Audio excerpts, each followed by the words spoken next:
Olá, pessoal, por aqui, professor Daniel Costa de Paiva, da Universidade Federal Fluminense.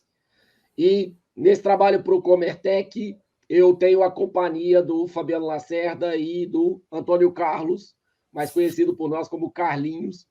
E a gente vai conversar sobre o papel social da comunidade escolar diante das vulnerabilidades.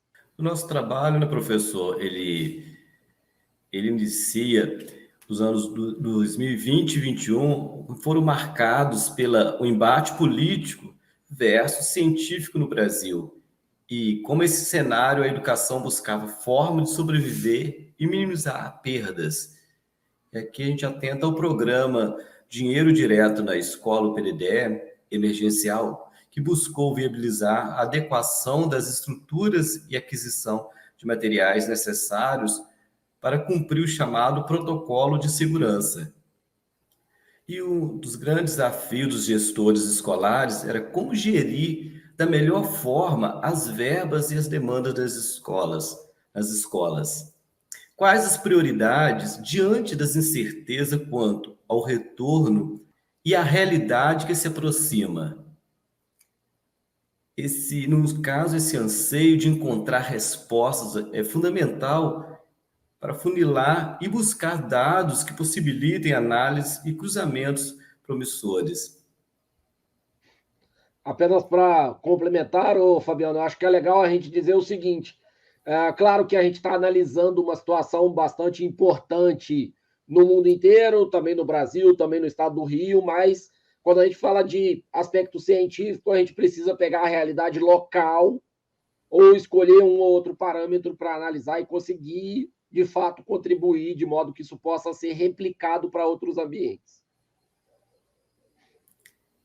Então, a gente traz como referencial teórico documentos oficiais de órgãos de saúde e da educação no Brasil, além de notícias populares de fatos de alta relevância, assim como a relevância da pesquisa é identificar o papel social fundamental das escolas, suas dificuldades e desafios diante de diversas vulnerabilidades. Então, a gente trabalhou com a metodologia de revisão bibliográfica, análise documental a partir de levantamento de dados oficiais, relato pessoal da vivência como professor, conversas com a equipe gestora das escolas, vivência como assistente da Secretaria Municipal de Educação. Apenas para contextualizar, eu sou professor da Universidade Federal Fluminense e também no mestrado em ensino. O Fabiano é mestrando em ensino e atua, além de ser professor do Estado, como assistente na Secretaria Municipal de Educação. E o Antônio Carlos é diretor de uma das escolas municipais que a gente vai abordar aqui.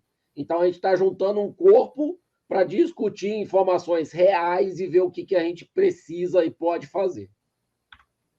Aqui a gente fala da cidade de Laje do Murié Rio, né, que possui 2 escolas e população estimadas de 7.298 pessoas para 2021. No ano de 2021, o município possuía 879 alunos matriculados no ensino fundamental e 233 no ensino médio. A realidade de vulnerabilidade social demanda resiliência por parte dos gestores públicos locais. A Escola Municipal Ari Parreira recebeu R$ 2.785,72 em novembro de 2020, além da parcela complementar de R$ 454,97 no maio de 2021.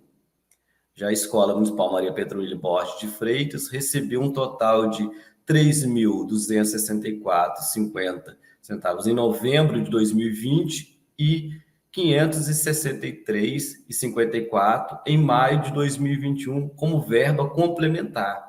E é importante de ressaltar que as escolas só tiveram esses 2 repasses, que não houve PDDE emergencial ou programa similar para essas escolas de todo o país no ano de 2022. Com o retorno das aulas presenciais, muitos alunos não utilizavam máscaras, pois não as possuíam. Tal identificação demandou a aquisição das mesmas por se tratarem de item essencial A pandemia fez com que muitas possibilidades de trabalho deixassem de acontecer neste pós-pandemia. O que se vê é o crescimento do desemprego em um município onde o poder aquisitivo, na maioria das famílias, já era pequeno.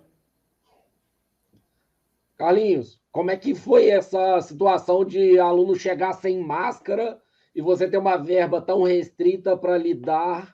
Realmente a verba foi muito pouco, mediante a quantidade, até o quantitativo de aluno que a escola tem hoje, atende hoje, né?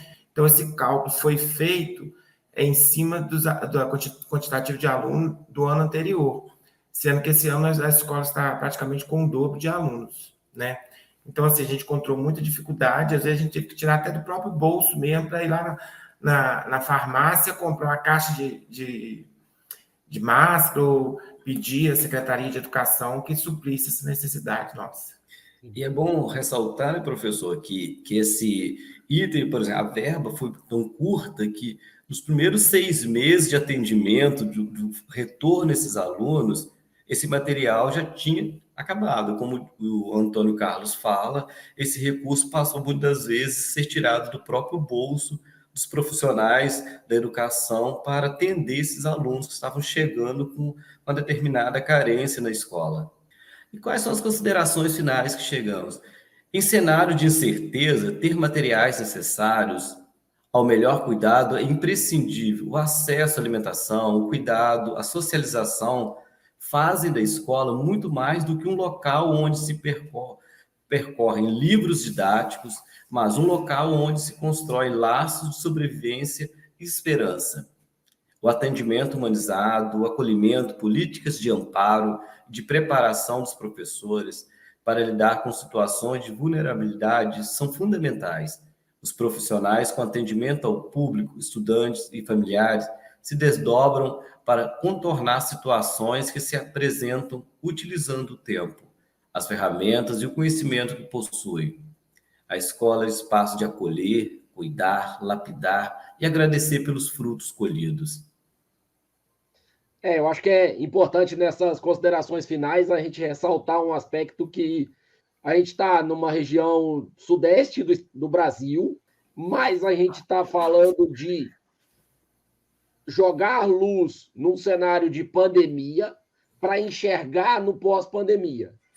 Se numa situação de emergência esses alunos sequer têm recurso para comprar máscara para ir na aula, mas como que a gente vai discutir inclusão de tecnologia, melhoria de sala de aula, melhoria de atuação desse profissional, professor, gestor, se a gente não tem condições básicas para essa criança?